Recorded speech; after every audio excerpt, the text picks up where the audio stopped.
vocês que estão presentes, a Roselice, a Romieri, a Lilian, o Jefferson, a Aline, a Adriana. Vocês devem ter lido aí um pouco da parte final da unidade 3, seção 3.3. E aí nós vamos passar nesse momento, então, na verdade, para a resolução das questões da unidade 3 por completo, seção 3.1, seção 3.2 e seção 3.3. E depois disso a gente vai para a unidade 4 e as respostas que vocês derem, vocês vão dar a opção correta e vão dizer o porquê, vão eventualmente fundamentar o porquê e vocês vão receber pontuação a cada questão que vocês responderem e comentarem, tudo bem? Aproveitando então para fins de pontuação da parcial 2. Vamos fazer a mesma coisa na aula que vem. Vamos tratar a respeito da unidade 4, vamos tratar a respeito das problemáticas das respectivas sessões, também valendo pontuação para parcial 2. Quem receber as pontuações durante a aula, já ficará com a pontuação máxima para parcial 2, ficará apenas com a oficial 2 para vocês realizarem. Tudo bem? E eu mesmo quem elaborarei a avaliação oficial 2 para vocês. Tudo certo? Professor? Pois não. Senhor, a gente não poderia fazer essas questões e discutir na próxima aula? Fica complicado? Na verdade, assim, eu acho que é melhor vocês lerem a unidade 4 e vocês trazerem perguntas para mim da unidade 4. E aí a gente vai tratando do tema da unidade 4 de forma mais célere, vocês antecipadamente lendo a unidade 4, do que a questão dessas questões. Porque essas questões são de temas que nós já tratamos em aula. Então são de algo que vocês já viram. E aí, se eu fosse tratar agora, por exemplo, da unidade 4, eu iria tratar de algo novo, que vocês nunca leram. Então, para mim, é mais vantajoso a gente, agora, durante o horário de aula mesmo, também resolver as questões do faça valer a pena. E aí, na próxima aula, vocês já trazerem para mim as questões, não somente do faça valer a pena, mas as questões de que vocês leram o conteúdo e aquela dúvida que ficou na cabeça. Ficando alguma dúvida, vocês tragam as questões para eu responder para vocês em sala de aula. E aí, por quê? Porque fica mais rápido, né? Fica mais rápido. Vamos lá para a leitura, antes de a gente dar seguimento, a leitura do artigo 115 e seguintes da Lei 11.101 de 2005, dos efeitos da decretação da falência sobre as obrigações do devedor. Eu vou ler de forma rápida aqui, o que eu entender mais relevante eu pauso, tá? A decretação da falência sujeita todos os credores que somente poderão exercer os seus direitos sobre os bens do falido e do sócio ilimitadamente responsável na forma que esta lei prescrever. Então vejam só, a decretação da falência sujeita todos os credores que somente poderão exercer os seus direitos sobre os bens do falido e do sócio que ilimitadamente for responsável pela pessoa jurídica, tá bom? Artigo 116, a decretação da falência suspende. Já lemos a respeito disso.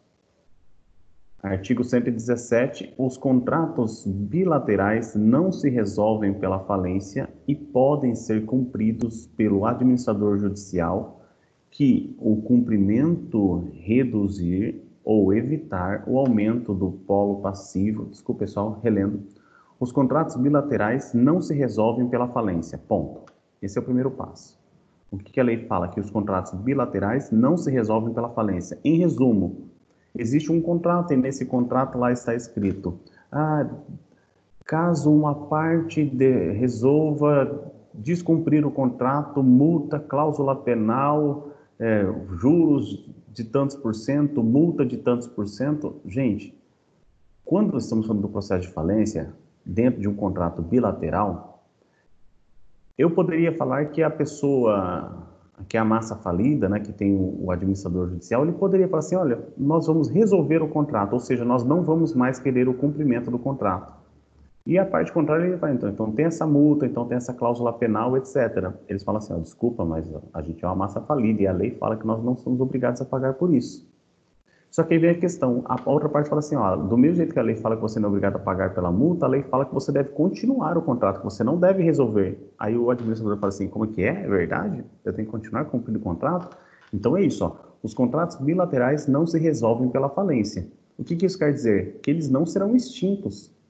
Não é porque foi decretada ali, é porque existe a massa falida, decretada a falência, que os contratos, eles automaticamente se dissolveram. Ou seja, passaram a não ter mais obrigatoriedade perante a massa falida. Tem obrigatoriedade, sim.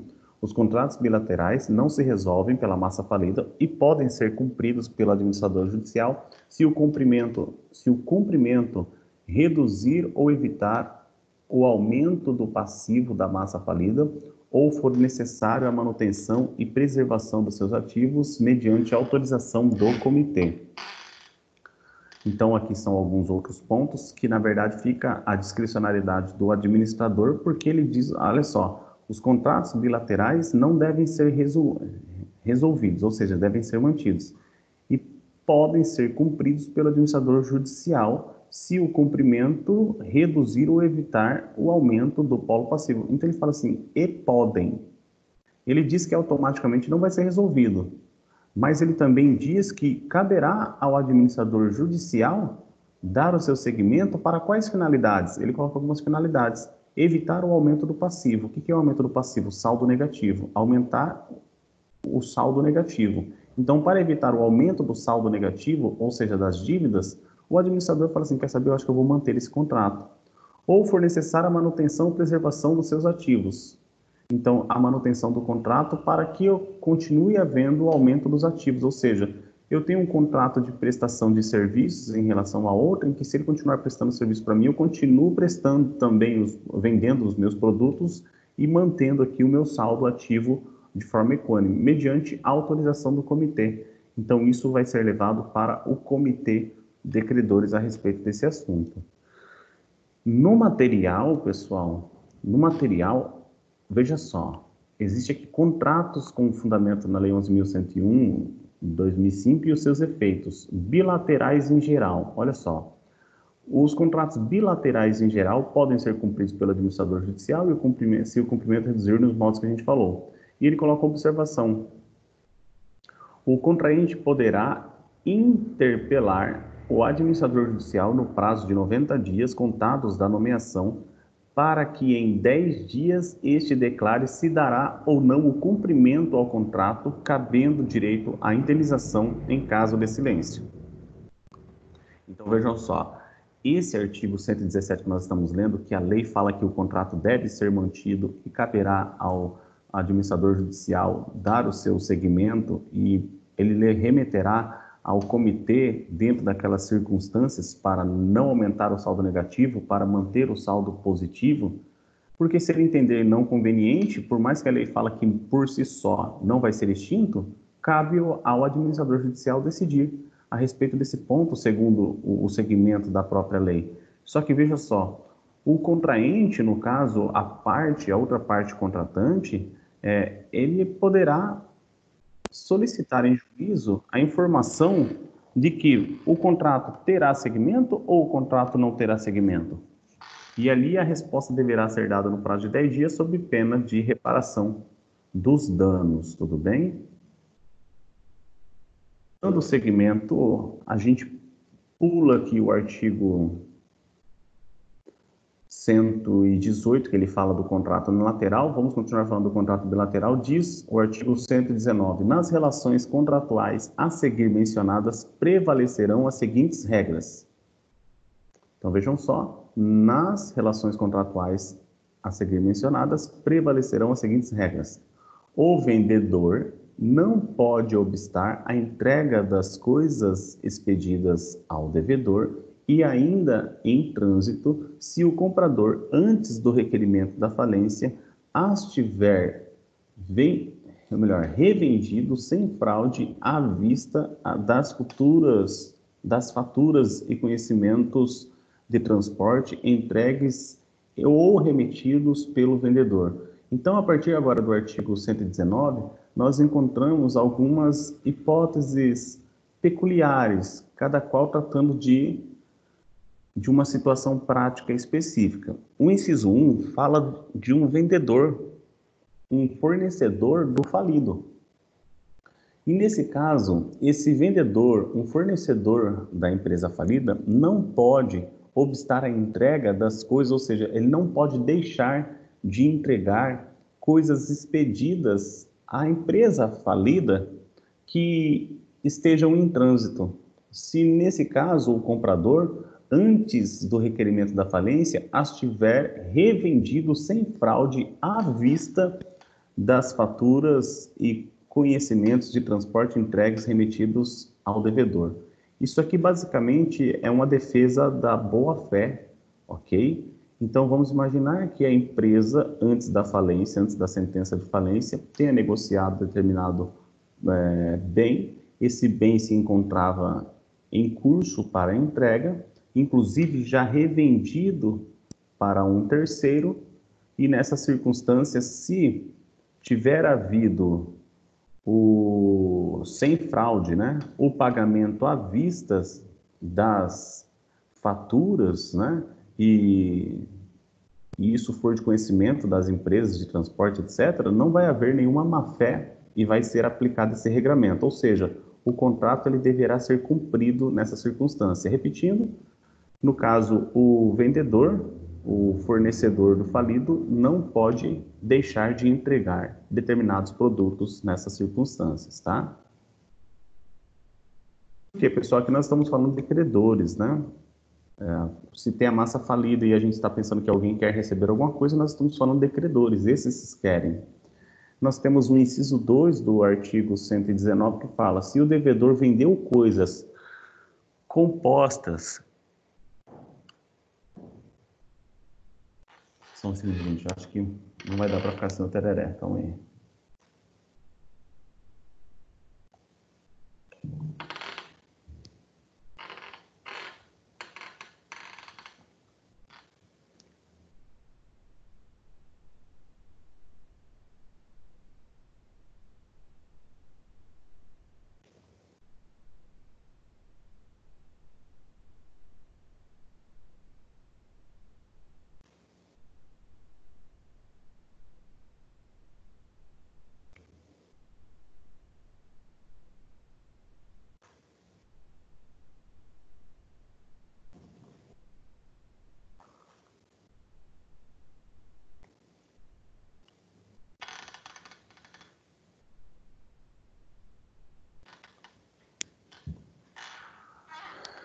Desculpe, vamos continuar. Inciso 2. Se o devedor vendeu coisas compostas e o administrador judicial resolver não continuar a execução do contrato, poderá o comprador pôr à disposição da massa falida as coisas já recebidas, pedindo perdas e danos. Quando a gente fala assim, coisas compostas, quer dizer que não é a entrega única e imediata de todo o objeto do contrato. Quando eu falo coisas compostas, imaginemos que você celebra um contrato de fornecimento de diversos produtos e vamos imaginar que nós estamos falando de um lapso temporal em que apenas partes dos produtos foram entregues, outras partes não. Então, venda composta é nesse sentido, de que não houve a contratação de um único objeto e que ele acabasse se enquadrando no inciso anterior, tá? Vamos imaginar que há uma nova situação e é nessa situação em que o que vai ser ali, vamos dizer, entregue, vai ser parte, não vai ser a integralidade do que foi contratado. Então, o inciso 2 do artigo 119, parafraseando, coloca assim, né? Na venda de coisas compostas pelo falido, e aí vem, né? Quem que está vendendo agora? A empresa falida. A venda de coisas compostas pelo falido, se o administrador judicial resolver não prosseguir a execução do contrato, quer dizer o quê? Não entregar, né, mais produtos, poderá o comprador pôr à disposição da falida as coisas já recebidas, ou seja, a parte que recebeu será devolvida, será colocada à disposição da massa falida, pedindo perdas e danos em relação ao quê? Ao descumprimento do contrato, porque ele não foi cumprido integralmente. Então, ocorreu perdas e danos? Então, a responsabilidade civil aqui, extracontratual, inclusive, vai ser possível. Por que a gente fala em perdas e danos, pessoal, quando nós estamos falando de uma relação jurídica extracontratual? Aquela do artigo 186, 187, aquilo do artigo 927, parágrafo único também, e seus artigos que seguem, tá?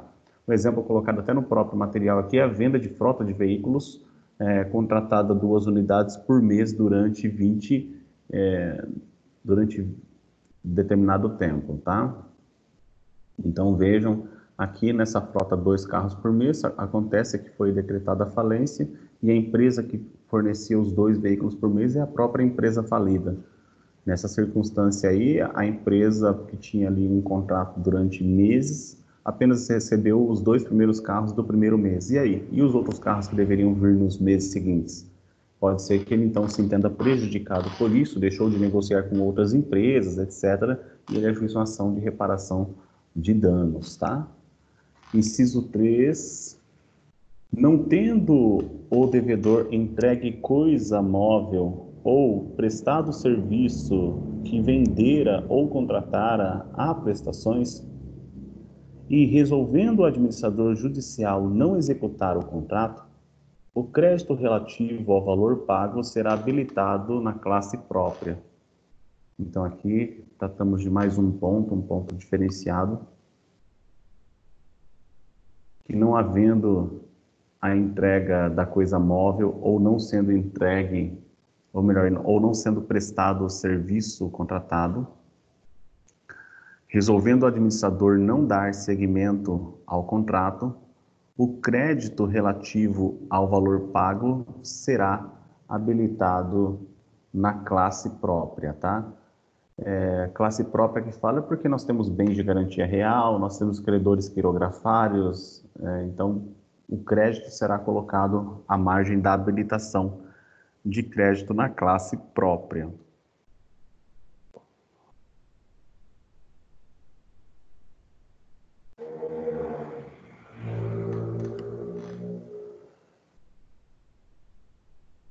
Inciso 4. O administrador judicial, ouvido o comitê, restituirá a coisa móvel comprada pelo devedor com a reserva de domínio do vendedor. O administrador judicial, ouvido o comitê, restituirá a coisa móvel comprada pelo devedor com reserva de domínio do vendedor, se resolver não continuar a execução do contrato, exigindo a devolução nos termos do contrato dos valores pagos. Então, aqui, na verdade, nós estamos no inciso 4, e que se coloca também a possibilidade de serem exigidas a devolução dos valores pagos, né?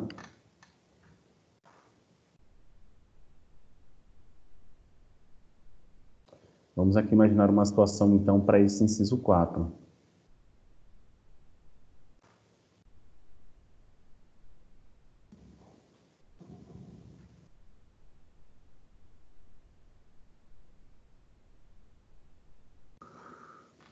O que é reserva de domínio, gente?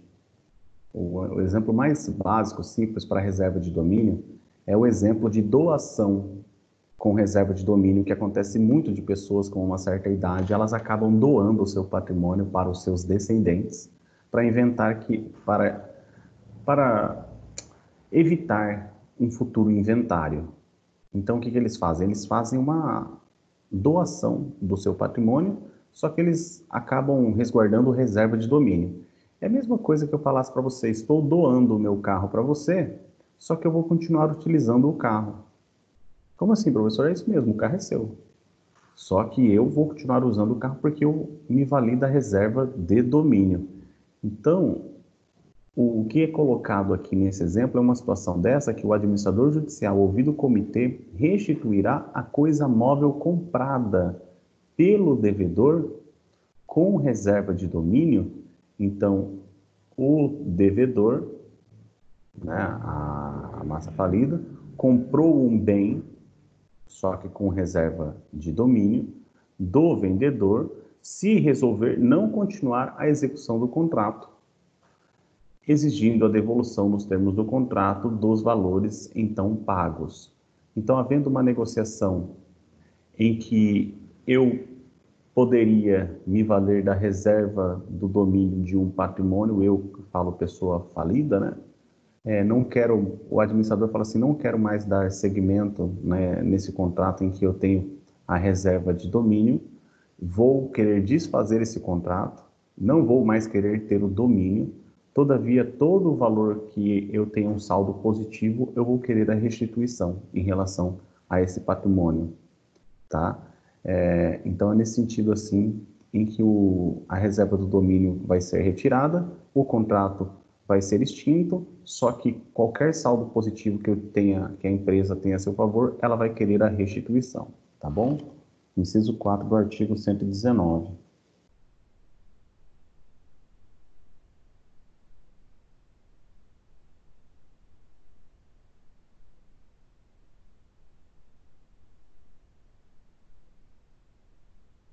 Para o inciso 5.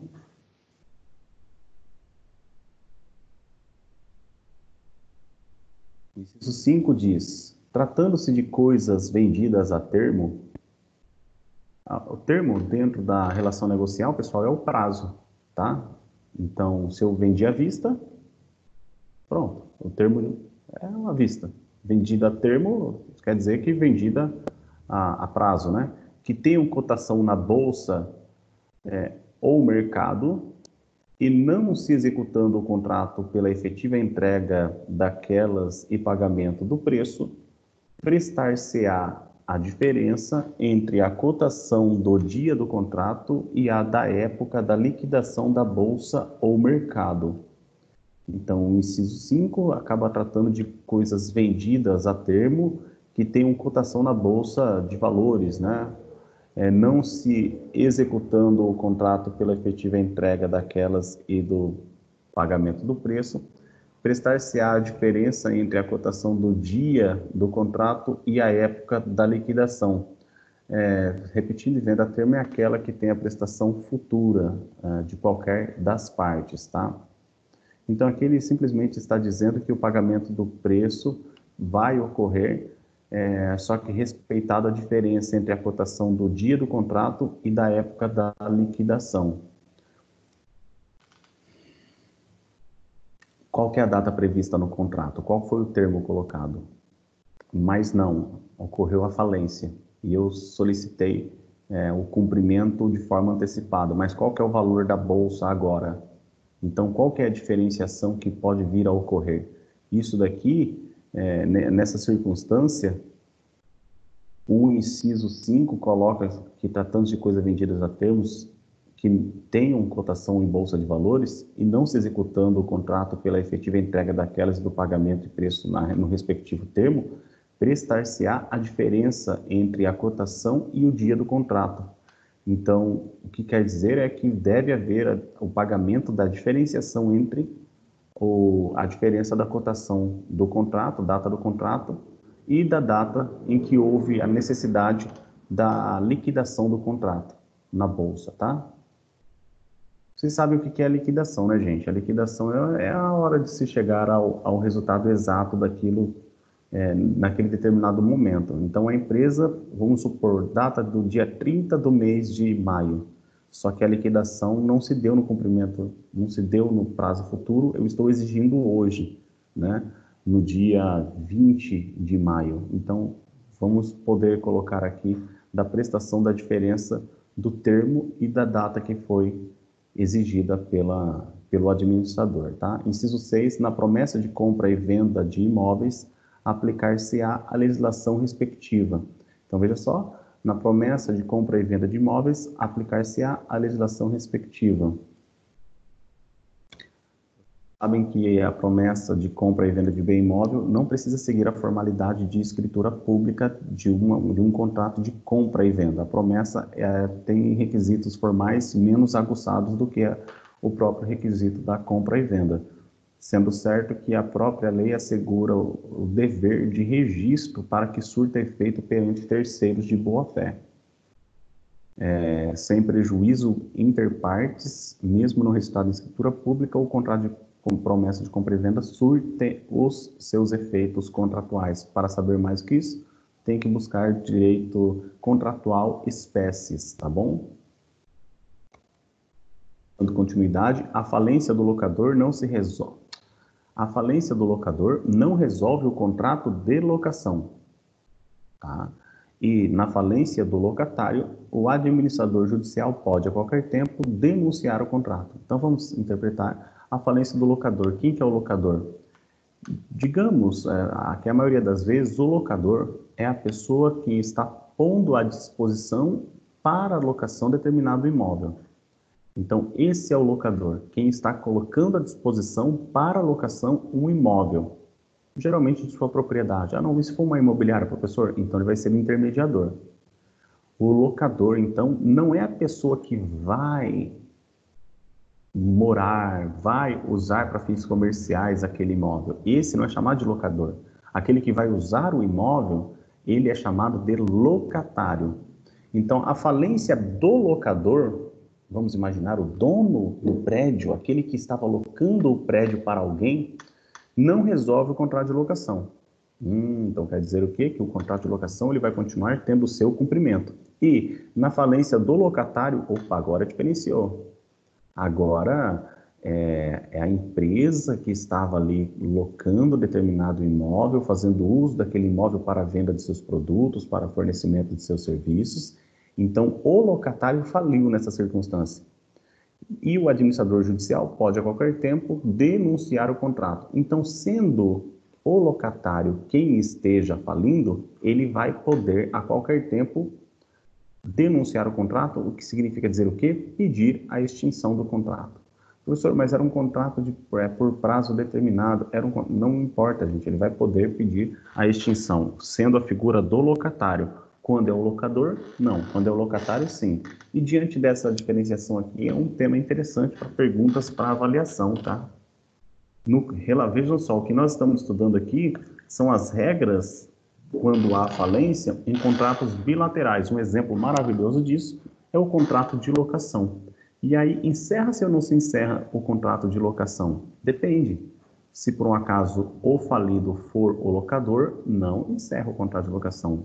Todavia, se o locatário é quem for o falido, nessa circunstância, o administrador judicial pode solicitar que haja a denunciação do contrato, tá?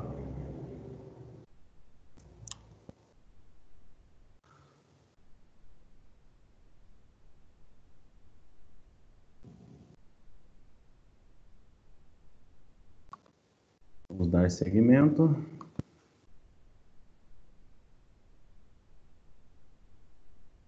Inciso 8. Alguma dúvida até aqui, pessoal? Vocês não estão me interrompendo. Se me interromperem, eu comento mais a respeito, etc. Senão eu dou seguimento.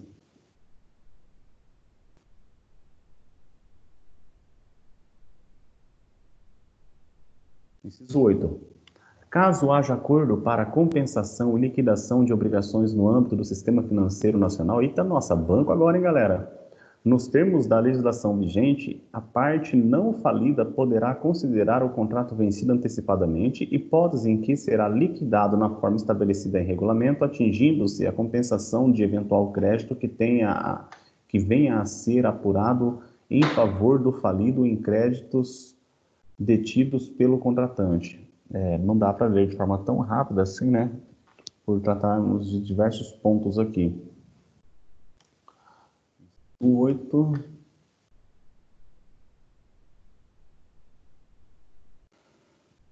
Então, vamos lá. Caso haja acordo para compensação de operações financeiras,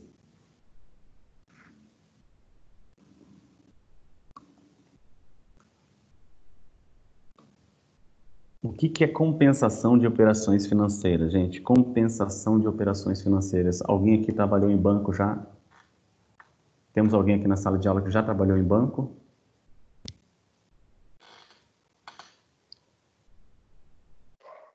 Não. É um pouco difícil, mas a palavra compensação, né, gente? A compensação aqui é simples, né, de interpretar. Caso haja um acordo para compensação de operações financeiras, e o que são operações financeiras? Operações relacionadas a investimentos, a créditos, a pagamentos, é claro que não é só receber, também é pagar. Caso haja acordo para compensação de operações financeiras, a parte não falida poderá considerar o contrato rescindido antecipadamente, liquidando na forma estabelecida em regulamento. Parte não falida. Então, quem que teve decretado contra si a falência, em seu desfavor, inclusive, vai ter esse contrato de compensação financeira. Por quê? Veja, poxa, eu sou o credor. Eu tinha feito uma compensação financeira para pagamentos futuros, etc. Só que é o seguinte, o sujeito faliu. Então, essa compensação de operações financeiras, o que é colocado aqui na regulamentação? A lei, por força da lei, eu tenho o direito de reconhecerem vencidas todos os demais pontos a serem pagos futuramente. Então, todo o meu crédito eu posso liquidar a partir de já, por força da própria lei. Então, caso haja acordo de compensação de operações financeiras, a parte não falida poderá considerar o contrato rescindido antecipadamente, liquidando na forma estabelecida em regulamento, admitindo-se compensação de eventual crédito que tenha de ser apurado em favor do falido com créditos detidos pelo contratante. Então, exemplo, saldo em conta e empréstimo. Então, essa compensação financeira nas operações financeiras seria mais ou menos isso. Eu faço um contrato, o banco que eu mais utilizo é o Santander. E eu fiz um contrato com o Santander, e nesse contrato, o Santander ele não precisa emitir boletos para que eu faça o pagamento. Ele não precisa emitir boletos. Todo dia tal que eu mesmo escolhi, eu consumidor escolhi, ele vai lá e automaticamente ele debita da minha conta determinado valor. Então vejam, eu tenho uma operação e acontece que é claro que eu tenho que ter saldo positivo na minha conta para ele fazer esse abatimento. E esse inciso está falando do seguinte, se por um acaso eu tenho um contrato com o banco, um acordo com o banco, dessa compensação em operações financeiras, ou seja, você me empresta tal valor a tal juros e eu admito que você faça esse abatimento na minha conta, ele aqui está dizendo que a parte falida poderá compensar o contrato rescindido antecipadamente, liquidando de forma estabelecida no regulamento, admitindo-se a compensação eventual de crédito que tenha de ser apurada a favor do falido com créditos detidos pelo contratante. Então, como que o regulamento em relação ao banco, em relação ao consumidor, em relação de contrato, em relação de consumo, como que existe a possibilidade de que o banco ele cobre de mim esse valor? Vamos imaginar que eu emprestei 100 mil reais do banco. Vamos imaginar que eu aceite que o banco, a cada mês, ele abata, ele tire do saldo da minha conta o valor de 3 mil reais.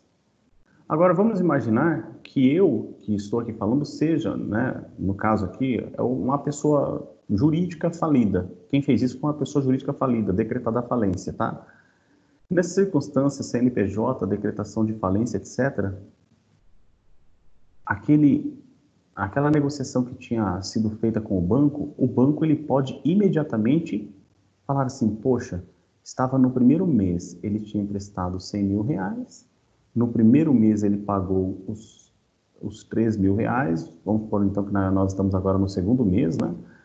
E nessa circunstância, quanto que é o débito dele? O débito dele agora vai ser de 103 mil reais. Não, professor, o senhor já pagou 3 mil, mas vamos supor que os 3 mil aí tivesse sido só de juros, né? Não paguei nada, até aumentou minha dívida, tá?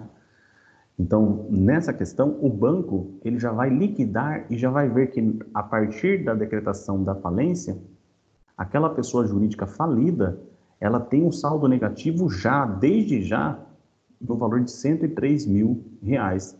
Por quê? Porque a própria lei colocou aqui que ela poderá considerar o contrato rescindido antecipadamente. E se o contrato foi considerado rescindido antecipadamente, ele vai ter que ser liquidado. E qual que é o valor da liquidação? É o valor previsto no regulamento, só que é uma coisa bem, né, que isso aí é bem notório, que vai ter respeitado os direitos do consumidor, os direitos contratuais e as normas que o próprio banco apresentou para o caso consumidor aí, no caso o consumidor que chegou à falência, tá? A palavra básica aqui é vencimento antecipado da dívida e liquidação do total já. Não vai ser mais aberta aquela possibilidade de pagamentos futuros, tá? O 9. Os patrimônios de afetação constituídos para o cumprimento de destinação específica obedecerão o disposto na legislação respectiva, permanecendo seus bens, direitos e obrigações separados dos do falido até o advento do respectivo termo ou até o cumprimento de sua finalidade, ocasião em que o administrador judicial acarretará o saldo a favor da massa falida e inscreverá na classe própria o crédito que contra ela remanescer.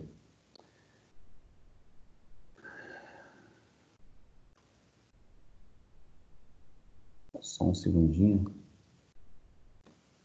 pegar aqui a Lei 10.931. Eu já comento um pouco mais com vocês, tá?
Vamos lá.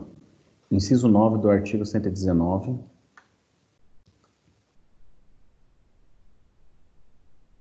O senhor pediu para ler o inciso 9 do 119? Eu acabei, na verdade, eu perdi ele aqui de... Cadê a lei? Achei de novo. Eu mesmo leio. Tá. Uhum. Obrigado, tá? Tá. Porque os patrimônios de afetação constituídos para o cumprimento de destinação específica, então vamos lá, patrimônios de afetação constituídos para cumprimento de destinação específica. Anotem no caderno aí, patrimônio de afetação, anotem no caderno, patrimônio de afetação.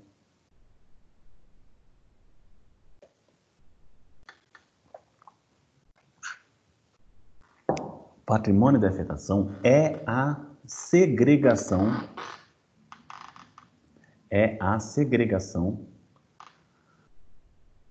e o que é segregação? Coloca entre parênteses aí, separação. Patrimônio de afetação é a segregação, entre parênteses, coloca aí, separação.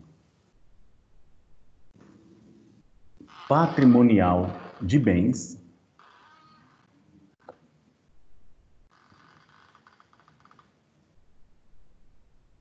do incorporador.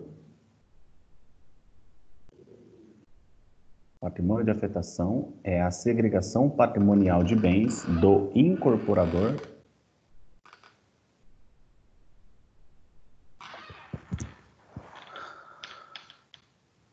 para uma atividade específica. Para uma atividade específica.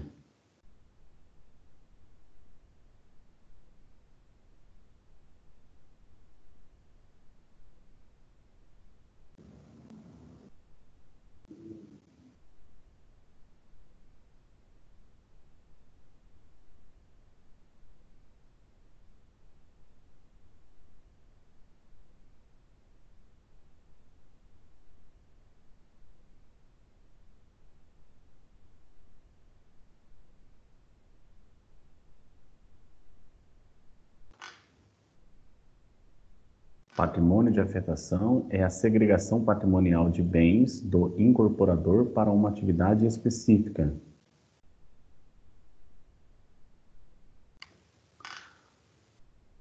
Vírgula.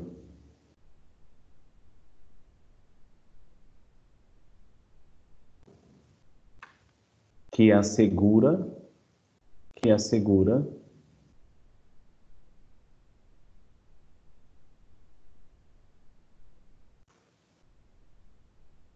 a continuidade e entrega de unidades, que assegura a continuidade e a entrega de unidades em construção, que assegura a continuidade e a entrega das unidades de construção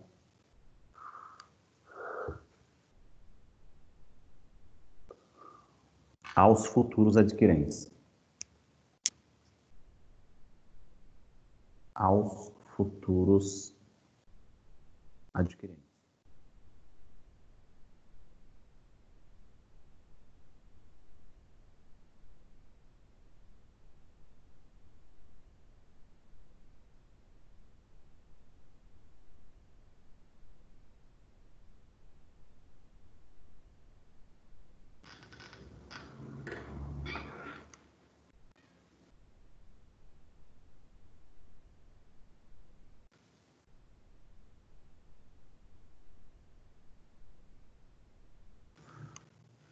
Só de eu explicar o que é, então, pessoal, esse patrimônio de afetação, vocês já estão imaginando, né? Já terem visto muito isso daí. Quando alguém vai lá e compra um apartamento naqueles loteamentozinhos, né? Quando alguém compra um terreno em outros loteamentos, a gente acaba falando da possibilidade de um patrimônio de afetação que, no final das contas, o incorporador deixa de ser o proprietário e quem passa a ser o proprietário é quem comprou aquele terreno, não é?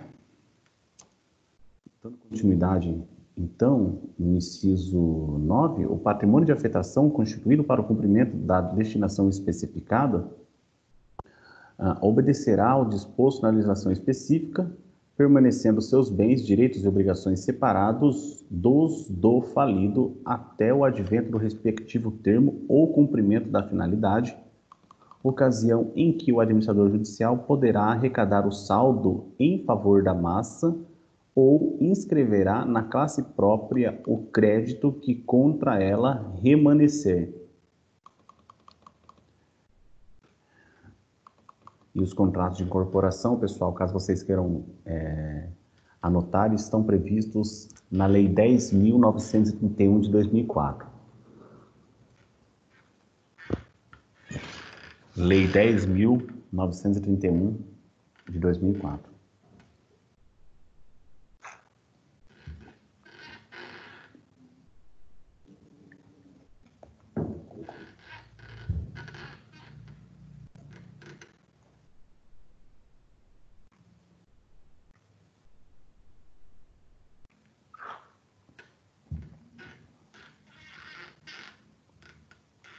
Basicamente vai ser assim, gente, quando alguém tiver um crédito perante o falido, essa pessoa vai habilitar o crédito perante o falido. Quando o falido tiver o direito perante alguém, esse alguém tem que cumprir o dever em relação ao falido mesmo assim. Ok? Todavia, existem algumas circunstâncias, a exemplo dos bancos, que eles são sempre, gente, em lei, interpretação jurisprudencial. Os bancos sempre recebem uma norma muito favorável. Os bancos, naquela questão que a gente trabalhou ali de compensação, eles podem considerar vencidos antecipadamente e também já liquidar o seu total crédito. O que vai acontecer? Dentro da norma, eles vão poder acabar se valendo do saldo da conta da pessoa jurídica ou então ver conforme o regulamento uma outra saída para tanto, tá?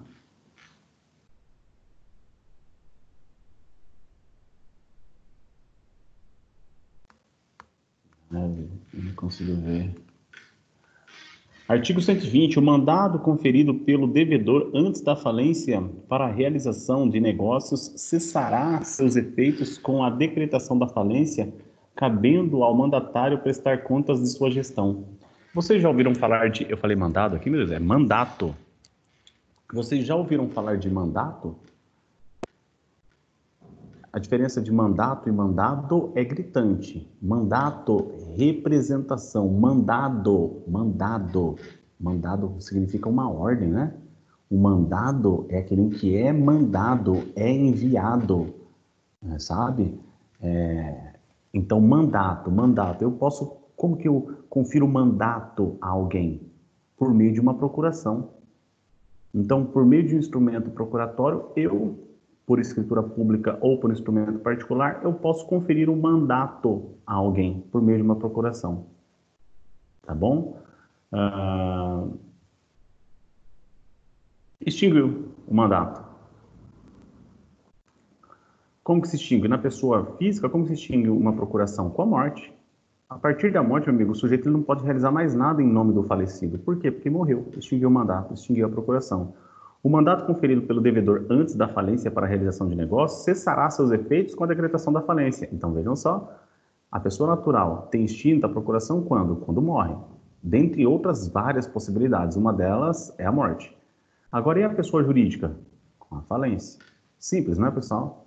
E acontece que aqui é colocado mais um dever ainda, que é o dever de aquela pessoa mandatária ter que prestar contas em relação a quem emitiu o mandato, tá bom?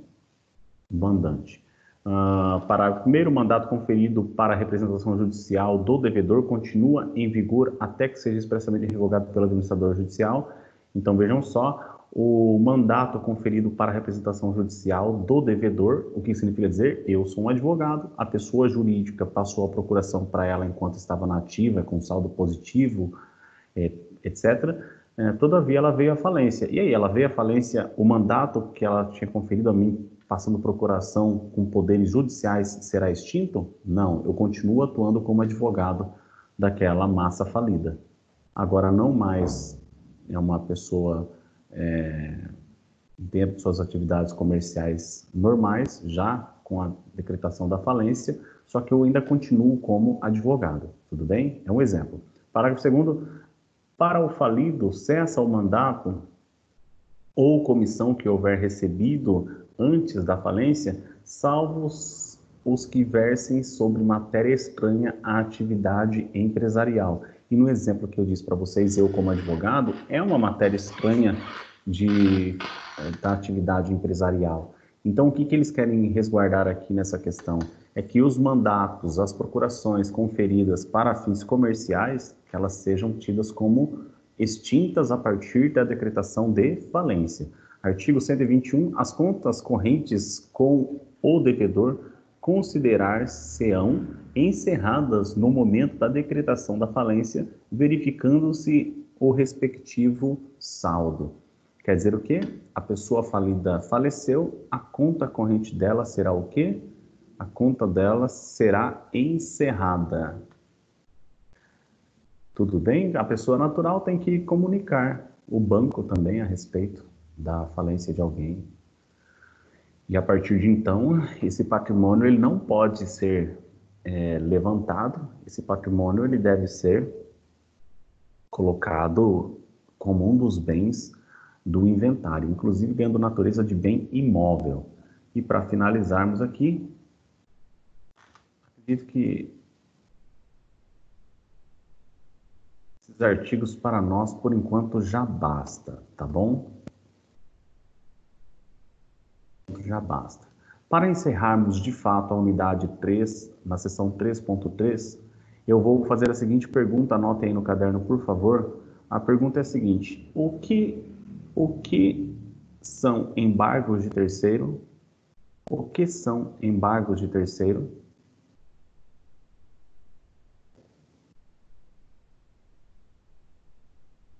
O que são embargos de terceiro?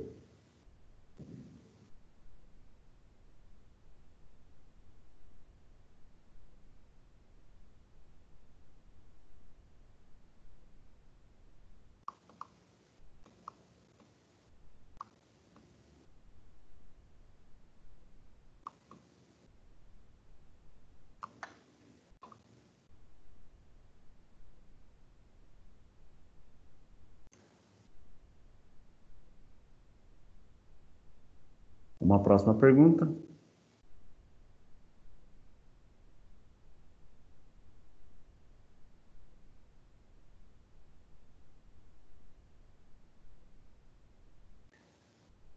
Cabe embargos de terceiro?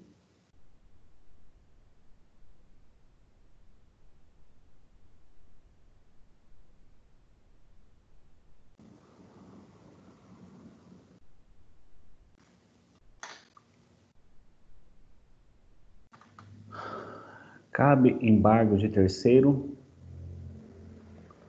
ou pedido de restituição?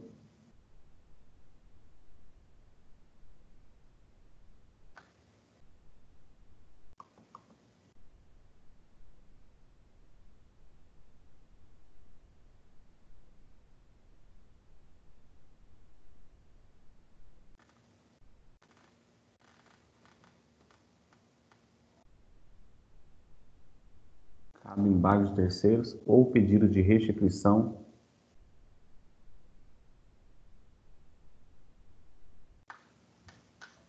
Aquele com crase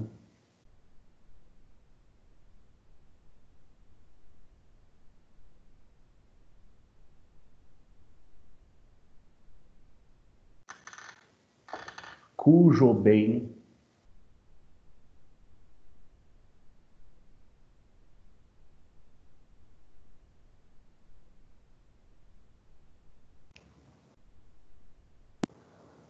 foi arrecadado, cujo bem foi arrecadado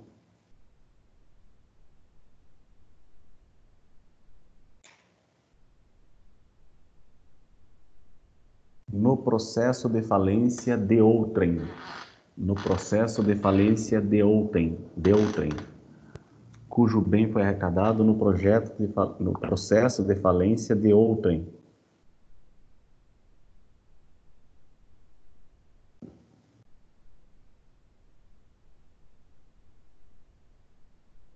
Vírgula, do falido.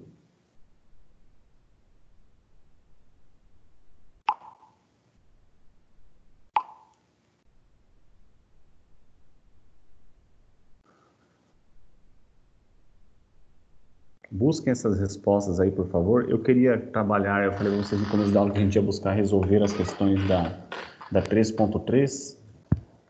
Vou acabar seguindo, então, a orientação que me foi passada de vocês fazerem isso, né, na casa de vocês, e a gente trabalha com elas. E já passo, então, para vocês a tarefa, gente, de vocês já fazerem o Faça Valer a Pena da unidade 3 e da unidade 4 por completo, tá? Da unidade 3 e da unidade 4 por completo. Repetindo, faça valer a pena da unidade 3 e da unidade 4 por completo. Façam isso para a aula da semana que vem. E hoje a gente termina com essas duas. Quem responder essas duas questões aqui, inclusive citando o CPC, inclusive citando o Código de Processo Civil, eu vou conferir pontuações para parcial 2, tá? Quem responder essas perguntas aí, inclusive citando o fundamento jurídico, eu vou conferir pontuações para parcial 2 também, tá? E aí vamos encerrar a aula de hoje. Então eu fico aguardando a resposta de vocês. Quem passar a resposta eu dou pontuação e a gente encerra a unidade 3 por completo a partir de então.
Professor, o senhor deu as questões aqui, ó. O que são embargos de terceiros?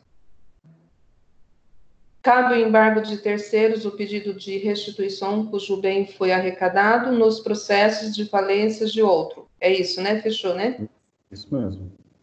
Tá. E isso aqui é para entregar na próxima aula? Eu espero a resposta, estou esperando agora, na verdade, dessas duas aí. Ah, tá. Aí para a próxima aula da unidade 3, faça valer a pena, e da unidade 4 também. Tá. Faça valer a pena. Aí o senhor quer que a gente só discute ou entregue o material? Não, isso daí façam que a gente vai dialogar em aula. Você vai Tá ter bom. no seu material próprio, não vai entregar nada, a gente só vai dialogar a respeito disso, tá? Ótimo, agora entendi. Obrigada, então. Obrigado.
Alguém chegou à resposta?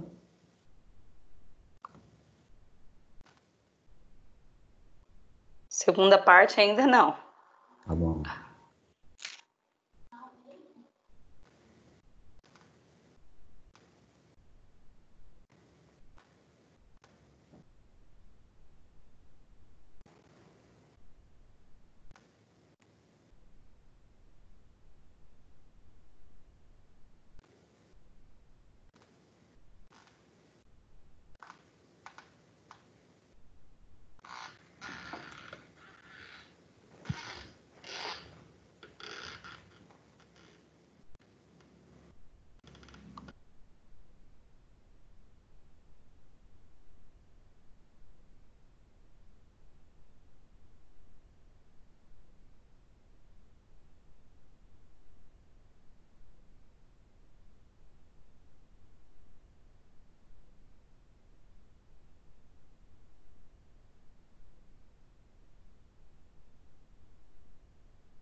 Professor? Adriana, pois não? Eu acho que não, mas eu tô brigando aqui com os meus neurônios. Como assim? Porque os embargos de terceiros, é uma ação judicial que ela visa proteger uma posse ou uma propriedade de um bem que já foi apreendido num processo judicial, né? Uhum. Ele sofreu um bloqueio por ordem judicial. Só que aí a gente tem que, a parte interessada entende que essa ordem judicial de bloqueio foi equivocada, né? Estou imaginando que A e B ajuizaram uma ação em que estão colocando como objeto determinado bem ou que fizeram determinado bem servir como garantia, só que esse bem não é nem de A e nem de B, esse bem é de C. Então, E aí esse C vai para o exato. embargo terceiro e vai se valer disso. Isso aí tá certo. Mas, então ele não é possível, né? Não é possível o quê? Eu fiquei. Não. Ele entrar como. Não, ele entra sim. Eu tinha entendido errado, realmente. É, é porque ele Certo. fala que os procedimentos voltados à responsabilidade do sócio, a extensão da falência, e além dos procedimentos voltados a excluir bens de arrecadação da massa falida, tais como a restituição e os embargos de terceiros. Uhum. Ou seja, cabível os dois, né? Pelo próprio material que ele coloca. E aí, só para a gente diferenciar, né, o que é essa restituição, o que são os embargos de terceiro, é isso. Os embargos de terceiros representam um instrumento pelo qual a pessoa que não é parte em um processo, mas mesmo assim tem um bem seu bloqueado por ordem judicial. E essa pessoa que não é parte no processo, mas tem um bem particular seu bloqueado no processo judicial, vai poder se valer dos embargos de terceiro. Gente, interessante, o advogado gosta de embargos de terceiro. Eu gostaria que muitos clientes me contratassem para eu me valer dessa petição de embargo de terceiro a favor deles, porque eu recebo sucumbência para isso. E eu retiro aquele patrimônio do processo. Entenderam? Esse embargo de terceiro está previsto no artigo 677 seguintes do Código de Processo Civil. O Código de Processo Civil, nesse artigo 677, caput, diz o seguinte: quem, não sendo parte no processo, sofrer constrição ou ameaça de constituição sobre seu bem que possua ou sobre os quais tenha o direito incompatível com o ato constitutivo, poderá requerer seu desfazimento ou sua inibição por meio de embargo de terceiro. Então, formalmente falando, é aquilo que eu disse para vocês. A parte vai buscar retirar do processo um patrimônio que é seu, mas que as partes estão querendo disputar entre si. Mas espera aí, parte, vocês vão disputar outro bem. Esse bem aqui não. Eu vou poder me valer dos embargos de terceiro em relação a isso. Aí a segunda pergunta foi tratando ali a respeito da possibilidade... Professor, qual que é o artigo? Qual que é o artigo que o senhor leu? Eu estou na lei, eu não consegui achar. Código de Processo Civil, para começar, né? Processo Civil, artigo 677. 674. E o artigo 85 da Lei 11.101 de 2005 diz assim: o pedido de restituição. O proprietário de bem arrecadado no processo de falência, o que está acontecendo aqui então? Um bem foi arrecadado no processo de falência, é uma lei especial que fala da falência. Então, veja, o bem não é uma disputa judicial qualquer, é uma disputa no processo de falência. O proprietário de um bem arrecadado no processo de falência ou que se encontre em poder do devedor na data da decretação da falência poderá pedir sua restituição. Então é a mesma coisa que embargos de terceiro, só que aqui nós estamos falando no processo de falência. E o processo de falência também fez previsão de um procedimento próprio, como se a gente falasse de próprio embargo de terceiro, só que aqui recebe um outro nome. Aqui não recebe embargo de terceiro, o nome aqui é pedido de restituição. Porque pode ser que exista uma circunstância que um terceiro esteja falando, mas aqui nós estamos falando justamente da possibilidade de um próprio credor, né, pedir a restituição. E não vai ser, no caso, um terceiro, porque o credor vai estar habilitado ali no processo de inventário eventualmente, tá? Então, o pedido de restituição, assim como os embargos de terceiro, ambos são possíveis no processo falimentar.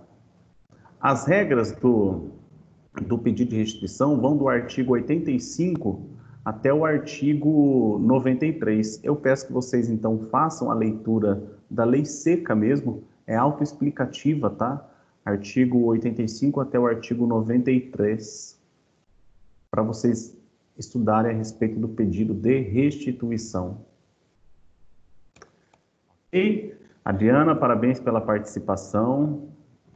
Roselice também. Eu aguardo maior participação na aula que vem de todos vocês acadêmicos, tá? Fico aberta a pergunta até as 10, praticamente 10 agora, pela verdade, né? 10 e 1. Encerro aqui a aula. Um forte abraço a todos e boa semana, tá? Bom dia e boa semana. Professor, até semana que vem, se Deus quiser. Amém. Obrigado, professor. Boa Obrigado, semana. igualmente.